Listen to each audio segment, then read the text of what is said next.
Oiê! Oiê! Sejam muito bem-vindos a mais um episódio do nosso BíbliaCast! E hoje, minha gente, é dia de finalizarmos mais um livro nesse canal. Vamos finalizar o livro de Atos, lendo aí Atos 27 e 28 nesse episódio. E no final, né, nós vamos fazer a nossa análise de tudo que a gente vai estar lendo hoje. Por isso que já te convido para ficar com a gente até o final e abrir a sua Bíblia aí em Atos 27. A viagem de Paulo para Roma. Quando ficou decidido que navegaríamos rumo à Itália, Paulo e outros presos foram entregues a um centurião chamado Júlio, que pertencia ao regime imperial. Embarcamos em um navio de Adramítio, que estava de partida para alguns lugares da província da Ásia, e saímos ao mar, estando conosco Aristarco, um macedônio de Tessalônica. No dia seguinte, ancoramos em Sidom. Júlio, em um gesto de bondade para com Paulo, permitiu-lhe que ele se encontrasse com amigos, para que estes suprissem as suas necessidades. Quando partimos de lá, passamos ao norte de Chipre, porque os ventos nos eram contrários. Tendo atravessado o mar aberto ao longo da Cilícia e da Panfilha, ancoramos em Mirra, na Lícia. Ali, o centurião encontrou um navio alexandrino que estava de partida para a Itália e nele nos fez embarcar.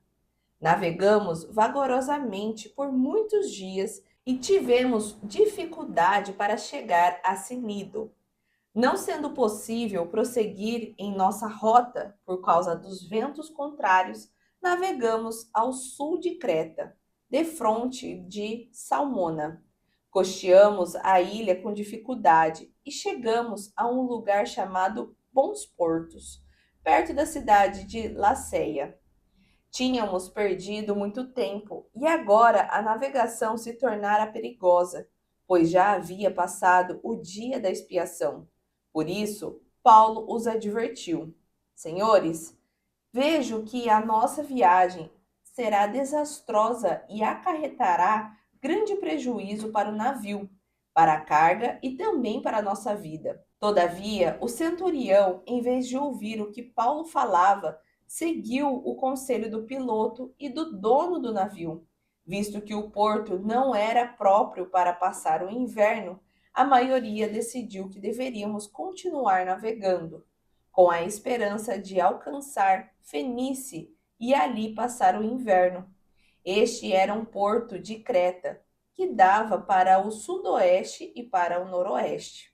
A tempestade.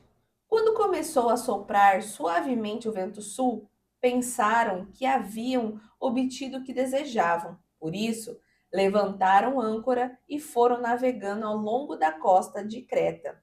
Pouco tempo depois, desencadeou-se da ilha um vento muito forte chamado Nordeste. O navio foi arrastado pela tempestade, sem poder resistir ao vento. Assim, cessamos as manobras e ficamos à deriva. Passando ao sul de uma pequena ilha chamada Cauda, foi com dificuldade que conseguimos recolher o barco salva-vidas. Levantando-o, lançaram mão de todos os meios para reforçar o navio com cordas, temendo que ele encalhasse nos bancos de areia de Sirte. Baixaram as velas e deixaram o navio à deriva. No dia seguinte, sendo violentamente castigados pela tempestade, começaram a lançar fora a carga. No terceiro dia, lançaram fora com as próprias mãos a armação do navio.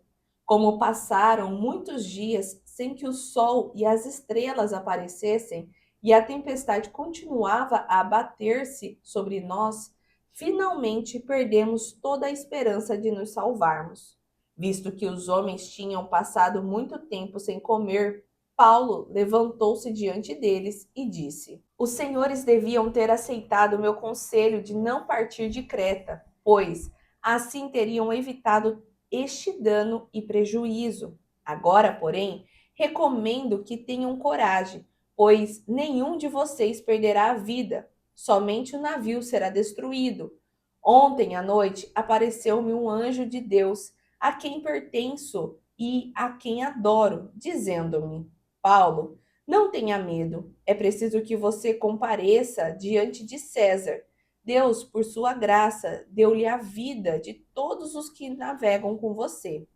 Assim, tenham ânimo, senhores. Creio em Deus que acontecerá conforme me foi dito. No entanto, devemos ser arrastados para alguma ilha. O naufrágio. Na 14ª noite, ainda estávamos sendo levados de um lado para o outro no mar Adriático, quando, por volta da meia-noite, os marinheiros imaginaram que estávamos próximos de terra firme. Lançando a sonda, verificaram que a profundidade era de 20 braças. Pouco tempo depois, lançaram novamente a sonda e encontraram 15 braças. Temendo que fôssemos jogados contra as pedras, lançaram 4 âncoras de popa e faziam preces para que amanhecesse o dia. Tentando escapar do navio, os marinheiros baixaram barcos salva-vidas ao mar, a pretexto de lançar âncoras da proa. Então, Paulo disse ao centurião e aos soldados: Se estes homens não ficarem no navio, vocês não poderão salvar-se. Com isso, os soldados cortaram as cordas que prendiam um barco salva-vidas e a deixaram cair. Pouco antes de amanhecer, Paulo insistia em que todos se alimentassem, dizendo: Hoje faz 14 dias que vocês estão em vigília constante, sem comer nada. Agora peço-lhes que comam alguma coisa, pois só assim poderão sobreviver. Nenhum de vocês perderá sequer um fio de cabelo. Tendo dito isso, tomou um pão e deu graças a Deus diante de todos. Então o partiu e começou a comer. Todos se reanimaram e também comeram algo. Estavam a bordo 276 pessoas. Uma vez satisfeitos, aliviaram o peso do navio, atirando todo o trigo ao mar. Quando amanheceu, não reconheceram a terra, mas viram uma enseada como uma praia, para onde decidiram conduzir o navio, se fosse possível. Cortando as âncoras, deixaram-nas no mar, desatando ao mesmo tempo as cordas que prendiam os lemes. Então, alçando a vela da proa ao vento, dirigiram-se para a praia. O navio, porém, encalhou em um banco de areia, onde tocou o fundo. A proa encravou-se e ficou imóvel, e a popa foi quebrada pela violência das ondas. Os soldados planejavam matar os presos para impedir que algum deles fugisse, jogando-se ao mar. O centurião, porém, queria salvar a vida de Paulo e os impediu de executar o plano. Então ordenou aos que sabiam nadar que se lançassem primeiro ao mar em direção à terra. Os outros teriam que se salvar em tábuas ou em pedaços de navio. Dessa forma, todos chegaram à terra sãos e salvos. Atos 28. Paulo na ilha de Malta. Uma vez em terra, descobrimos que a ilha se chamava Malta. Os habitantes da ilha mostraram extraordinária bondade para conosco. Fizeram uma fogueira e receberam bem a todos nós, pois estava chovendo e fazia frio. Paulo ajuntou um monte de gravetos. Quando os colocava no fogo, uma víbora, fugindo do calor, prendeu-se à sua mão. Quando os habitantes da ilha viram a cobra agarrada na mão de Paulo, disseram uns aos outros: Certamente este homem é assassino, pois tendo escapado do mar, a justiça não lhe permite viver. Mas Paulo, sacudindo a cobra no fogo, não sofreu mal nenhum. Eles, porém, esperavam que ele começasse a inchar ou que caísse morto de repente. Mas tendo esperado muito tempo e vendo que nada de estranho lhe sucedia, mudaram de ideia e passaram a dizer que ele era um deus. Próximo dali havia uma propriedade pertencente a Públio, o homem principal da ilha. Ele nos convidou a ficar em sua casa e por 3 dias bondosamente nos recebeu e nos hospedou. Seu pai estava doente, acamado, sofrendo de febre e desinteria. Paulo entrou para vê-lo e, depois de orar, impôs-lhe as mãos e o curou. Tendo acontecido isso, os outros doentes da ilha vieram e foram curados. Eles nos prestaram muitas honras e, quando estávamos para embarcar, forneceram-nos os suprimentos de que necessitávamos. A chegada a Roma.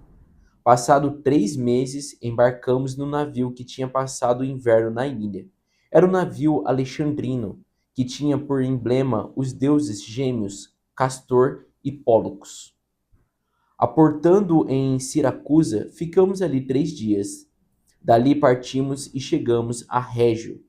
No dia seguinte, soprando o vento sul, prosseguimos, chegando a Puteoli no segundo dia. Ali encontramos alguns irmãos que nos convidaram a passar uma semana com eles, e depois fomos para Roma. Os irmãos dali tinham ouvido falar que estávamos chegando e vieram até a praça de Ápilo e as 3 vendas para nos encontrar. Vendo-os, Paulo deu graças a Deus e sentiu-se encorajado. Quando chegamos a Roma, Paulo recebeu permissão para morar por conta própria, sob a custódia de um soldado. A pregação de Paulo em Roma. 3 dias depois, ele convocou os líderes dos judeus. Quando estes se reuniram, Paulo lhes disse: Meus irmãos, embora eu não tenha feito nada contra o nosso povo, nem contra os costumes dos nossos antepassados, fui preso em Jerusalém e entregue aos romanos. Eles me interrogaram e queriam me soltar, porque eu não era culpado de crime algum que merecesse pena de morte. Todavia, tendo os judeus feito objeção, fui obrigado a apelar para César, não, porém, por ter alguma acusação contra o meu próprio povo. Por essa razão, pedi para vê-los e conversar com vocês. Por causa da esperança de Israel é que estou preso com estas algemas. Eles responderam: Não recebemos nenhuma carta da Judéia a seu respeito, e nenhum dos irmãos que vieram de lá relatou ou disse qualquer coisa de mal contra você. Todavia, queremos ouvir de sua parte o que você pensa, pois sabemos que por todo lugar há gente falando contra esta seita. Assim, combinaram encontrar-se com Paulo em dia determinado, indo em grupo ainda mais numeroso ao lugar onde ele estava. Desde a manhã até a tarde, ele lhes deu explicação e lhes testemunhou do reino de Deus, procurando convencê-los a respeito de Jesus, com base na lei de Moisés e nos profetas. Alguns foram convencidos pelo que ele dizia, mas outros não creram. Discordaram entre si mesmos e começaram a ir embora, depois de Paulo ter feito esta declaração final: Bem que o Espírito Santo falou aos seus antepassados por meio do profeta Isaías. Vá a este povo e diga: ainda que estejam sempre ouvindo, vocês nunca entenderão. Ainda que estejam sempre vendo, jamais perceberão. Pois o coração deste povo se tornou insensível, de má vontade. Ouviram com os seus ouvidos e fecharam os seus olhos.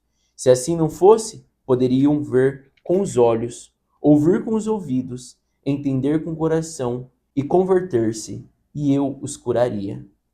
Portanto, quero que saibam que esta salvação de Deus é enviada aos gentios. Eles a ouvirão. Depois que ele disse isto, os judeus se retiraram, discutindo intensamente entre si. Por 2 anos inteiros, Paulo permaneceu na casa que havia alugado e recebia a todos os que iam vê-lo, pregava o reino de Deus e ensinava a respeito do Senhor Jesus Cristo, abertamente e sem impedimento algum. E assim nós finalizamos a nossa leitura de hoje. E aí Paulo chega a Roma, né? Finalmente, aqui, né, meio que se cumpre aquele negócio, né? O que Deus diz vai ser cumprido e não interessa como, né? De que maneira. Olha só toda a turbulência que ele passou. A gente leu ali em Atos 27 todo o perrengue que foi para chegar até Roma, né? E ele já tinha escrito que ele tinha a intenção de ir a Roma Porém, quando ele passasse pela Itália e tudo mais, como se fosse ali em ação missionária e não como preso, né? E depois, quando ele é preso, ele já tem essa noção de que Deus queria levar ele para Roma, né, para falar ali com as autoridades, que nem o Jason falou no episódio anterior, né? Ele já não estava falando mais apenas com simples gentios, né? Eram com gentios, mas gentios de grande influência sobre várias pessoas, né? E é legal da gente só observar, né, que aqui terminou realmente, né, o livro de Atos também com essa leitura desses dois capítulos. E como a senhora acabou de falar, né, a gente vê aí através da vida de Paulo, né, o evangelho chegando, né, a lugares, né, mais distantes. E realmente, gente, aqui, né, que até hoje, né, vamos dizer assim, por influência, né, isso que é bacana da gente estar entendendo, né, que a gente fala a Igreja Católica Apostólica Romana, né, a Igreja Católica ela acredita em Jesus Cristo, né, e ela foi fundada ali em Roma, e a gente pode observar aqui nesse período histórico que quem leva, né, falando sobre o reino de Deus, falando sobre Jesus Cristo até Roma, até os judeus que estavam ali em Roma, foi Paulo, né? Então a gente pode dizer que o nascimento ali da Igreja Católica Apostólica Romana nasce também, né, por esse movimento aqui de Paulo, né? Então, assim, isso eu acho muito bacana a gente ver quanto, né, foi espalhada a palavra, né, de Jesus Cristo através da vida de Paulo, né? Então, a gente já leu algumas cartas, né, e ainda depois, né, de Atos, vamos ler outras cartas que Paulo escreveu enquanto estava em Roma, né? E ali o evangelho, né, ele inicia em Roma através, né, de Paulo. Até a leitura de hoje parece, né, ser complicado um pouco, porque eu acho que tem que ter um entendimento ali de navio, de proa, de não sei o que, né? Mas é legal da gente ver toda essa explicação bem minuciosa, né, de Lucas, que escreveu Atos, né, mostrando ali como foi toda essa trajetória de Paulo até chegar em Roma. Exatamente. E ali, né, começa essa viagem de Paulo para Roma, né? E esse primeiro tópico ali do capítulo 27, que foi do versículo 1 até o versículo 12, mostra ali por que que eles vão até Roma, né? E quem vai até Roma junto com Paulo. Então, traz esse esclarecimento para nós que quando foi decidido que eles iriam navegar rumo à Itália, né?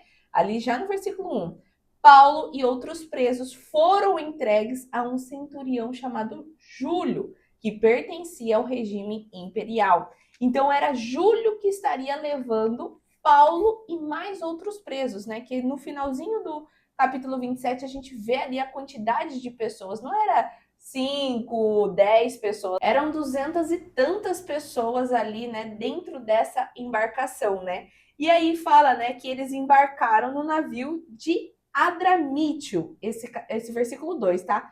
Esse Adramítio, gente, era o dono do navio, que depois a gente também vai ver que é ele também que decide que vai querer continuar a navegação. Então, quem estava comandando esse navio era esse Adramítio e Júlio, que Júlio era o Centurião, né, o centurião ali do soldado regime ali, imperial, né? exato. E esse fato de ser do regime imperial, né, entender assim que ele foi um soldado que veio de Roma para pegar esses prisioneiros, né, e levar para Roma. Então ele era imperial, é tipo pertencente ao império. Era como hoje, né, vamos dizer assim, um policial federal, alguma coisa assim. Ele pertencia a Roma e foi ali buscar, né? É. E ali dá a entender que Júlio também tinha um apreço por Paulo, né? Lá no versículo 3 fala que Júlio, em um gesto de bondade para com Paulo, permitiu-lhe que ele se encontrasse com amigos para que estes suprissem as suas necessidades. Então, assim, Paulo não era um simples preso, né, gente? Então, ali foi quando eles ancoraram em Sidom. Então, não foi uma viagem também já direta para Roma, tá? Então, eles tinham outras coisas para fazer, esse Adramítio, né? E aí eles foram ancorando em vários lugares ali, até fala, passaram por alguns lugares na província da Ásia, em direção a Roma, tá? E aí, quando eles partiram de lá, passaram ao norte de Chipre, porque os ventos nos eram contrários. E aqui começa a mostrar essa dificuldade, tá, gente, da navegação. O que a gente precisa entender também? Nós estamos aqui no início do Novo Testamento, não existia GPS, muito menos bússola também. Então, como que eles pilotavam o barco? Através das estrelas. Então, ali pelas estrelas, eles sabiam para onde eles estavam indo. Então, por isso que quando começa a colocar ali que tinha ventos contrários, que eles já não conseguiam mais ver o céu, né? Que não tinha mais estrelas, que só tinha noite. Pensa numa escuridão, porque a gente consegue pensar assim no escuro, um pouco clarinho, porque a gente está dentro da cidade, então tem as luzes das casas. Mas imagina em alto mar, que não tem luz nenhuma nem perto, e fica aquele breu todo, né? Então era assim que eles estavam viajando. Então por isso que fala que eles estavam tendo muita dificuldade, né? E eu acredito também que nessa época não existia motores, né? Então não existia ali, liga o motor aí da embarcação e vamos tocando nessa direção. Era realmente, né, tudo dependente ali do vento. Então era velas, né?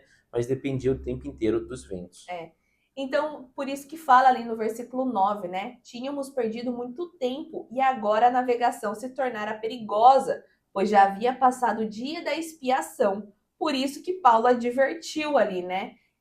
Que eles não viajassem. E, gente, aqui quando a gente lê, parece que assim, nossa, é o dia do Senhor e precisavam fazer algum culto, alguma coisa assim.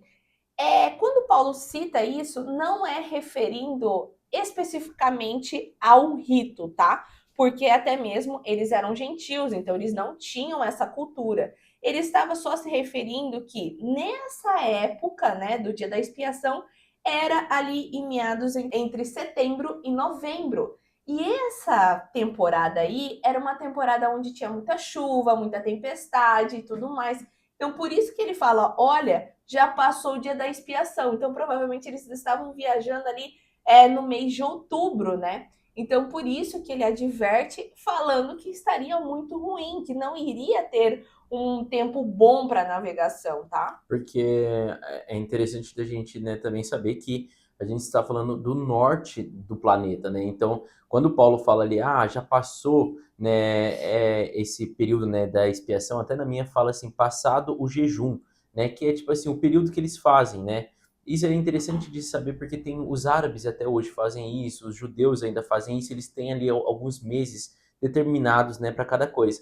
E ali, gente, outubro já começa o inverno, diferente aqui do Brasil, né? Que a partir de outubro começa o verão. Então, Exatamente.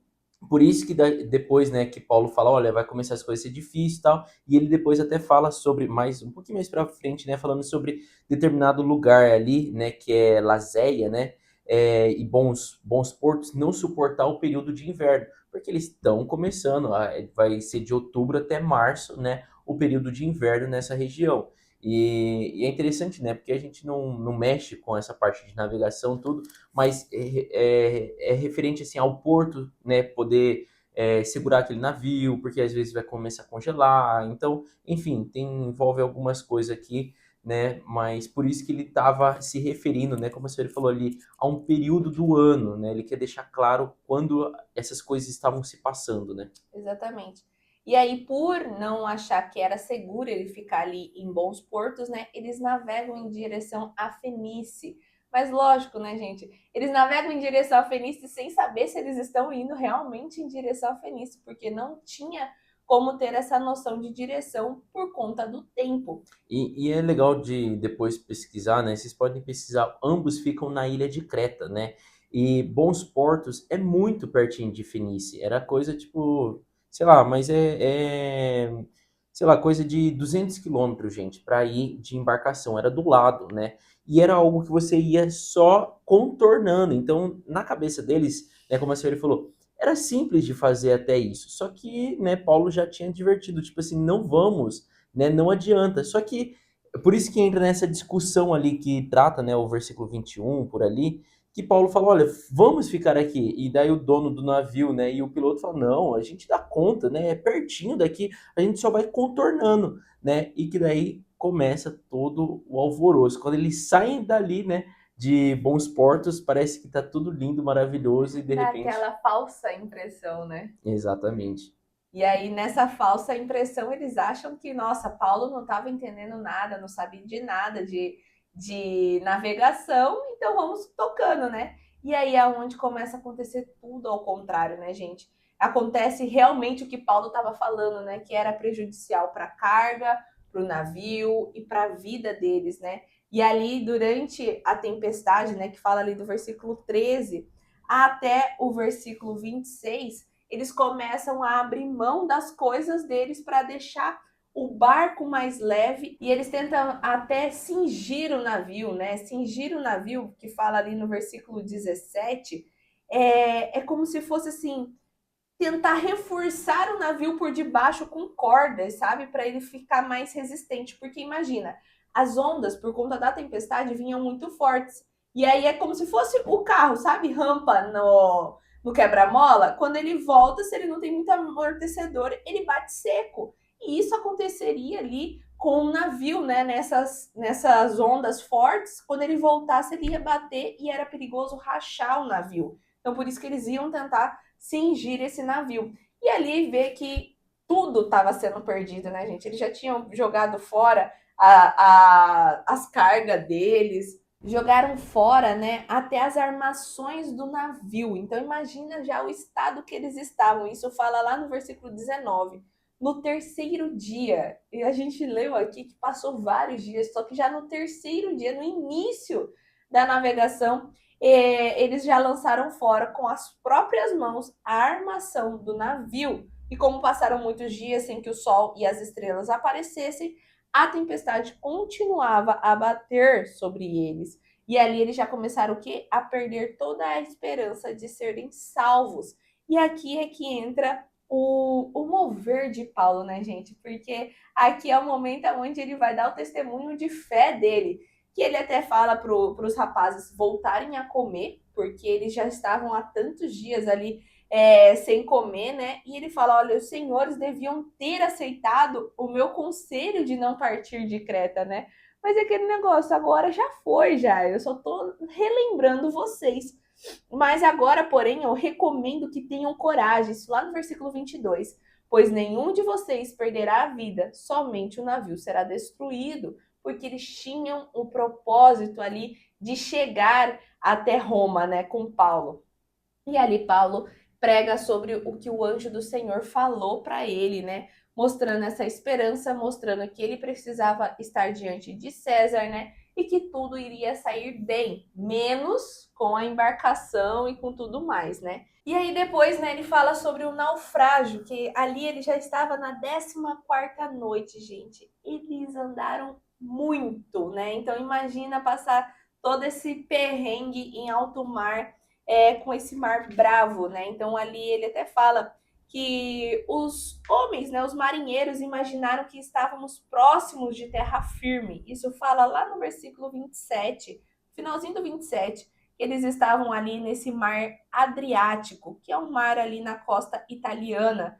E aí eles viram ali essa parte da terra, jogaram, né, lançaram as coisas, vamos dizer assim, não sei como que eu posso chamar ali, tipo uma sonda que eles falam aqui, né? Para verificar a profundidade. Primeiro eles viram que estava a 20 braças, depois eles viram que estava a 15, mostrando assim, olha, estamos chegando perto de uma costa de areia, né, para podermos ancorar.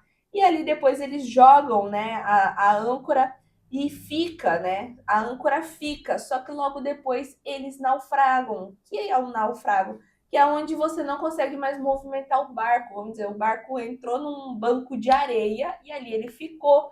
Então, quando isso acontece, gente, imagina, você já perde esperança, porque agora você está numa ilha, né? Você está num lugar onde você não conhece direito. Não chegou no seu destino final. E agora o meio de locomoção que você tinha, por mais que ele estava precário, já não saía mais do lugar. Então, aqui eles ficaram, né? Hoje faz 14 dias que vocês estão de vigília, e daí é onde Paulo insiste novamente para que os homens comessem, né? Já lá no versículo 33.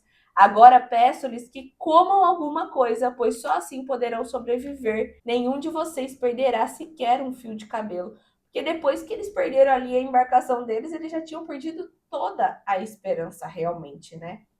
E é interessante esse comportamento de Paulo, de fazer a ceia, né? Então, assim, ele estava preocupado com a vida, né, ali dos companheiros, né, dele ali, e viu assim, porque pela destruição, pelo mar, né, Paulo já tinha dito, né, antes até, falou assim, ninguém vai morrer, porque o anjo apareceu para mim, ninguém de nós vamos morrer. Agora, se vocês ficarem sem comer, aí, né, vocês vão Vai morrer, morrer. exato, de fome, mas não pela destruição. Então, assim, quando ele faz isso, eu acho muito legal ali, porque se assemelha muito com a ceia, né, com a última ceia do Senhor, né, e com a ceia que a gente faz até hoje, mas de você pegar o pão, dar graças, né, ao Senhor e compartilhar. Então é isso que Paulo faz também, né, ali, como a senhora falou, assim, já vendo que estavam, né, chegando perto dessa terra, né, e, tipo, não sabendo o que esperariam eles ali, que eles precisariam ter força, né, e Paulo está preocupado, porque ele fala, olha, vocês estão em vigia, estão cuidando, mas vocês estão sem comer. Então, tipo assim, esse fato, gente, de pegar o pão, dar graças a Deus diante de todos, né? Isso fala no versículo 35, né? Tendo dito isso, tomou o pão e deu graças a Deus diante de todos. A gente está falando de pessoas ali de várias partes, Gentios, né? né? Gentios, não estamos falando de judeus, né? Então, esse ato dele já falou, cara, esse cara é meio diferenciado, né? Quem que é esse Deus, né, desse cara? Ele falou determinada coisa, tá cumprindo as coisas que ele falou, né? Ali ele tava, meu, ele tava sendo já Cristo naquele navio ali, né, naquela embarcação. É, então, e fala, né, que todos se reanimaram, isso no versículo 36, né, e também comeram algo. Então, ali as pessoas, né, ouviram ele, fizeram ali exatamente o que ele, né, tinha orientado. E fala que logo depois dele ter comido, né, eles terem comido, isso no 38 já, depois de terem comido, até ficarem satisfeitos, né? Não foi tipo aquele, né, olha, estamos aqui. Repartindo as migalhinhas, né? Exatamente, eles ficaram satisfeitos. E depois disso, eles aliviaram o peso do navio, atirando todo o trigo, né, ao mar. Então, tipo, olha, a gente já está chegando ali em terra firme, a gente precisa chegar, vamos liberar essa embarcação, né, soltar mais peso dele para ver se conseguiam ali ainda se movimentar, tal. Mas é legal de ver assim que eles comeram e ficaram satisfeitos, né? E esse fato de partir o pão já é um símbolo, já é um sinal, né, de um cristão. Eu acho isso muito legal também. E aí depois, né, até fala ali que o navio ele ficou encalhado, né? Eles fizeram isso, soltaram as cordas ali, tudo, né? Tentaram locomover o navio, mas aí o navio encalhou, que fala lá no versículo 41. Encalhou em um banco de areia onde tocou o fundo. A proa encravou-se e ficou imóvel, e a popa foi quebrada pela violência das ondas. Então ali realmente acabando com o navio, né? E aí o que aconteceu? Os soldados ali que estavam juntos, eles estavam levando presos. Então, com medo dos presos fugirem, eles queriam matar os presos ali, porque até no versículo 37, né, fala ali a quantidade de pessoas que estavam a bordo, que foi 276 pessoas. Então, ali com essa intenção, né, o centurião, porém, queria salvar a vida de Paulo. Então, por meio da vida de Paulo, todos foram salvos. Então, não houve essa matança, né? E pediu para que lançassem primeiro os que sabiam nadar, né, para ir em direção à terra, e os outros que não sabiam nadar que se apoiassem, vamos dizer, em madeira, tipo Titanic mesmo, né? Se Uhum, apoiando para poder chegar em terra firme, e ali mostra que todos chegaram sãos e salvos. exato. E depois nós fomos, né, pro capítulo 28, que foi o último, que ali Paulo, né, vai descrever aonde eles chegaram, né? Porque até termina o 27 ali como um suspense, né? Aonde eles estão, né? Eles chegaram até em terra firme, mas ninguém sabia, né? Nem eles ali sabiam onde eles estavam. E que daí Paulo fala, né, que quando eles chegam, eles descobrem que essa ilha se chama Malta, né? E até hoje, gente, existe a Ilha Malta, vocês podem até pesquisar onde Paulo está falando, que ela é uma ilha que fica a sul da Itália, né? Então Roma é a capital, né, da Itália, ficava mais acima, mas eles chegam em Malta nessa ilha ali, né? Então ali eles ficam, né? Vai contando ali que o povo recebeu eles muito bem, porque estava fazendo frio, chovendo, né? E fazem uma fogueira e tal. E aqui conta um relato, né, muito bacana, né? Que ali fala no versículo 3, né? Que Paulo ajuntou um monte de gravetos, Quando os colocava no fogo, uma víbora, fugindo do calor, prendeu-se à sua mão, né? Picou ali ele, né? E mostra ali que todo mundo que estava em volta falou: Nossa, certamente esse daí, olha, é um prisioneiro, né, pior dos piores, porque ele conseguiu, né, resistir, viver até aqui, mas, né, vamos dizer assim, castigou, a justiça castigou ele, o destino castigou ele, e ele foi picado por uma cobra, né? Então, assim, certamente ele vai morrer. Fugiu de tudo isso para morrer por uma cobra, né? Então, é isso que o povo vê. Só que Paulo ali, gente, foi picado e tá tranquilão, vivendo a vida dele, né? E as pessoas falam assim, uai, não aconteceu nada com ele, Não tá não? nem inchando, né? Nem É, caiu, não vai porque falou inchar, não assim caiu que morto, ia não... cair morto de repente. E fala de ser essa palavra uma víbora, realmente, gente, não é uma cobra, assim, Não foi uma parece, picadinha, né? parece que era uma cobra conhecida na ilha e realmente conhecida por ser muito venenosa, que picava ali e matava, né? E falou que nada aconteceu, gente, com Paulo. Até que daí as pessoas, né, que fala até ali no versículo 6, né, eles, porém, esperavam que começasse a inchar, que caísse morto, e de repente, mas tendo esperado muito tempo, vendo que nada de estranho lhe sucedia, mudaram de ideia e passaram a dizer que ele era um deus, né? Ele, tipo assim, cara, esse cara aí, pô, o cara viveu, né, no naufrágio ali, chegaram na ilha, era para morrer, cara, era para eles serem mortos, né, pelo vento, pela tempestade, já era para ter sido mortos, né? Não, chegaram até a ilha. Daí, depois de chegar à ilha, os soldados queriam matar, porque como a senhora explicou, se um desses prisioneiros fugissem, os soldados iam responder e eles tinham, né, penas para aquilo. Então eles pensam neles, tipo, pô, eu não vou responder por causa de um ladrão aqui, é melhor matar ele, né? Eu falo depois que ele tentou fugir, eu tirei e matei. É simples, né? Então é isso que eles pensavam. Então daí primeiro, né, daí conseguiu ali sobreviver ali até o próprio conflito ali entre os soldados. E agora uma, né, cobra. Então fala, o cara é imortal, velho. Esse cara aí é É um Deus, né? deus. E daí no 7 fala, né, que próximo dali havia uma propriedade pertencente a Públio, o homem principal da ilha. Isso é uma coisa muito legal que a Bíblia explica aqui e eu acho interessante de relatar, que fala que essa nomenclatura que Paulo usa, né, que Lucas escreve, depois que fala o homem principal da ilha. E essa é uma nomenclatura muito típica dessa ilha, que os arqueólogos depois firmaram isso, né, constataram isso, falando que o homem principal significa o primeiro homem daquela ilha. Então, para a ilha de Malta existe essa nomenclatura, né, que até eles colocam ali, que em grego ele chama protos. Então, quando foi escrito, né, Atos, que Lucas escreveu, ele usou essa nomenclatura, colocado protos. E depois, mais, né, para frente, os arqueólogos confirmaram que usavam, e isso é muito interessante, que é uma linguagem mais típica daquela ilha, confirmando ali que tudo que Paulo escreveu, tipo, ele não tirou da cabeça, não tirou do sovaco dele, né? Realmente foram coisas, né, que ele viveu ali, que ele inclusive, né, aderiu às nomenclaturas específicas daquela ilha e coloca, né, deixa relatado isso, né, em Atos. Então por isso que ele fala que depois de um tempo ali, né, é próximo dali, eles vão para essa propriedade do primeiro homem, né, o que eles consideram ali sendo o primeiro homem daquela ilha. E daí eles ficam, fala ali que tratou, né, com cuidado, bondosamente, só que o pai, né, desse rapaz estava doente, né, acamado, sofrendo, e Paulo também vai até ele, né, e que fala ali no meio do versículo 8, né, que Paulo entrou para vê-lo e depois de orar, impôs-lhe as mãos e o curou. E tendo acontecido isso, todos os outros doentes da ilha vieram e foram curados, né? E ali prestaram muitas honras, tal, quando estavam indo embora, né, deram também os suprimentos. O que me chama a atenção, gente, é aqui de Paulo, né? Paulo, ele evangeliza e ele é Cristo por onde ele passa, sabe?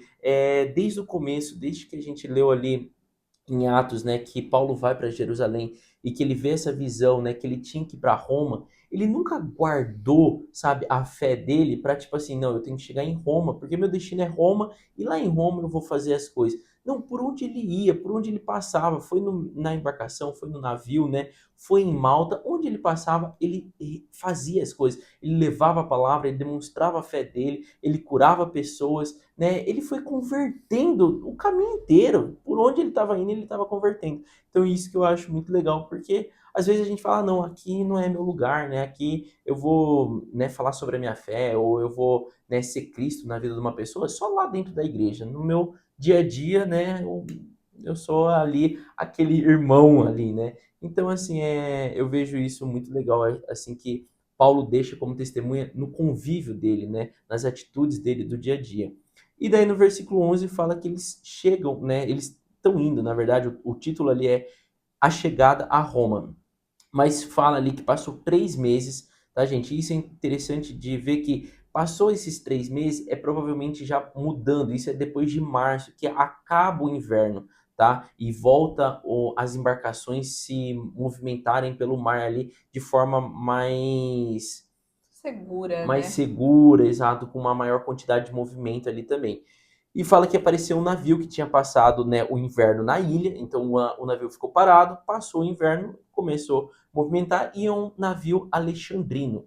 Esse navio alexandrino que Paulo, né, faz questão de colocar ali, geralmente era um navio que levava suprimentos, tá, do Egito para Roma, né? E um desses, principalmente os suprimentos ali, era trigo. Então era um navio que sempre estava passando ali perto de Malta, levando, né, as coisas ali do Egito para Roma. E aqui mostra também que deixa muito claro que o navio tinha emblema, né? Tinha por emblema os deuses gêmeos, Castor e Pólux. E também, gente, Paulo quer deixar isso registrado aqui no livro para que a gente entenda como, né, os romanos eram Adoradores, politeístas, né? né, adoradores. Quem que é, né, esses gêmeos? Conforme a mitologia grega, esses gêmeos era filho de Zeus e mostrava que os navios tinham esse emblema porque acreditavam que tendo o emblema, aquela embarcação era guardada por Zeus, né? E Zeus ali era quem protegia os navegantes, né? É o deus do Do mar, mar, né? exatamente. Então, isso que Paulo quer deixar aqui para que a gente entenda, né? Ver como que os romanos ali eram politeístas, né? E daí depois Paulo continua falando ali que então ele vai chegando ali nas cidades, ele não chega direto em Roma, ele vai para Régio, isso tem todo ali um detalhezinho, tá, gente? Mas o que termina ali até no versículo 16 falando que quando Paulo chega em Roma, ele é bem recebido, tem pessoas ali. E isso fala até ali no versículo 15, né? Os irmãos dali tinham ouvido falar que estavam chegando e vieram, né, até determinados lugares para nos encontrar. Vendo-os, Paulo deu graças a Deus e sentiu-se encorajado. Então isso mostra que, tipo assim, cara, a fama de Paulo já tinha chegado aonde ele nem tinha chegado ainda. Imagina, tipo, você nunca foi para os Estados Unidos, chega nos Estados Unidos, tem gente lá, tipo, te esperando, falando, cara, que bom que você chegou aqui, que bom que você veio. Então é isso que aconteceu, né? E é legal, né, de entender isso, falar assim, cara, Paulo nunca tinha ido para Roma, não tinha chegado lá, mas a palavra dele, quem ele era, já tinha chegado, né? E isso encoraja, de fato, fala, cara, eu tô no caminho certo, né? E no 16 ele termina falando que depois dele chegar em Roma, ele recebe uma permissão para morar por conta própria, né? Então ele podia alocar uma casa e ficar naquela casa, né, até os julgamentos, né, até a caminhar aquele processo, ele estava de certa forma livre, mas ele tinha ali, né, como custódia um soldado ficava ali dormindo, cuidando A ali. escolta dele, né? Exatamente. E daí depois nós vamos para o último tópico ali, que é a pregação de Paulo em Roma, né? Que daí fala que ele foi convidado pelos líderes judeus ali, e até os líderes judeus falam assim, olha, Paulo, a gente teve, né, em Jerusalém recentemente, vieram pessoas de Jerusalém, e até agora a gente nunca ouviu falar de você, né? Nunca, nem falaram bem, nem mal, não chegou notícias, né? Mas por quê? O que está acontecendo, né? Por que que você está sendo preso e tal? E Paulo ali vem contando, vai explicando tudo sobre, né, a palavra de Deus. Ele vai começando ali falando, né, sobre Jesus Cristo, né? Ele fala por que que ele teve que apelar para César. Ele vai explicando ali, né? E eles vão perguntando as coisas para Paulo, até ali no versículo 22 fala: Todavia queremos ouvir de sua parte o que você pensa, pois sabemos que por todo lugar há gente falando contra esta seita, né? Então ali, se você é seguidor de Jesus Cristo, era considerado quase como Uma você seita, pertencer né? a uma seita, né? Então eles estavam querendo saber. E daí no 23, ali na metade do versículo 23, fala, né, que desde a manhã até a tarde, ele, né, Paulo, lhes deu explicação e lhes testemunhou do reino de Deus, procurando convencê-los a respeito de Jesus, com base na lei de Moisés e nos profetas, né? Então ali o tópico sempre, gente, né, de Paulo foi levar sobre Jesus Cristo, né? Jesus sendo o Cristo, Jesus sendo o Messias, né? Então ele ficou ali várias horas explicando e no versículo 24 fala que alguns foram convencidos pelo que ele dizia, mas outros não creram. Discordaram entre si mesmos e começaram a ir embora, depois de Paulo ter feito essa declaração final. Que ainda Paulo ali, né, a gente leu falando, né, que alguns têm ouvidos, mas não ouvem, alguns têm, né, olhos, mas não veem, né, usando até o profeta Isaías, né, sendo mencionado ali que é Isaías 6, tá, do versículo 9 ao 10 é o que Paulo leva ainda, né, que ele termina ali até falando assim, ouvir com os ouvidos, entender com o coração e converter-se, e eu os curaria, né? Então, falando que realmente o que estava acontecendo ali não era nada inesperado, que alguns teriam o coração mais aberto, alguns conseguiriam ouvir com os ouvidos, mas alguns não iam conseguir, né? Não iam aceitar a palavra ali que Paulo estava levando, né? E termina o capítulo 28 falando que por 2 anos inteiros Paulo permaneceu na casa que havia alugado, né, e recebia todos os que iam ali. Pregava sobre o reino de Deus e ensinava a respeito do Senhor Jesus Cristo, abertamente e sem impedimento algum.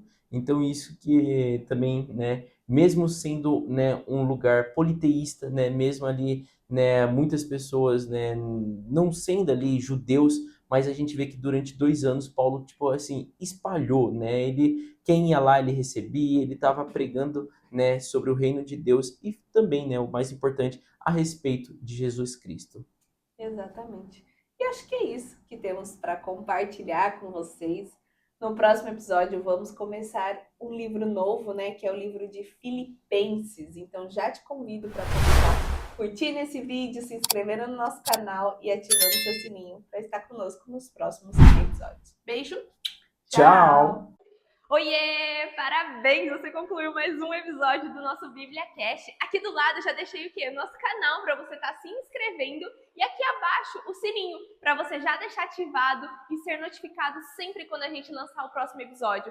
E o próximo episódio já está aqui também para você estar assistindo e crescendo cada vez mais espiritualmente, viu? Então vai lá, já clica aqui e já assista o próximo episódio. Nos vemos! Tchau!